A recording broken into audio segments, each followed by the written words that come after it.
C Joseph Vijay எனும் நான்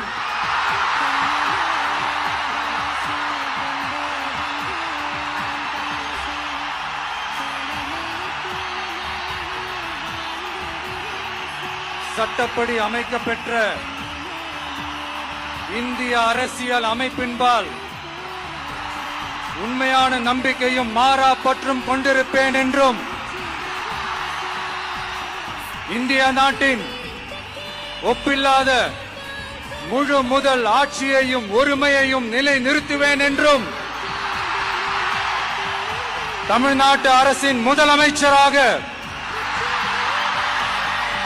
உண்மையாகவும் உளச்சான்றின்படியும் என் கடமைகளை நிறைவேற்றுவேன் என்றும்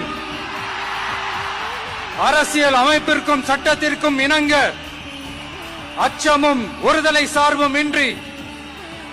விருப்பு வெறுப்பை விலக்கி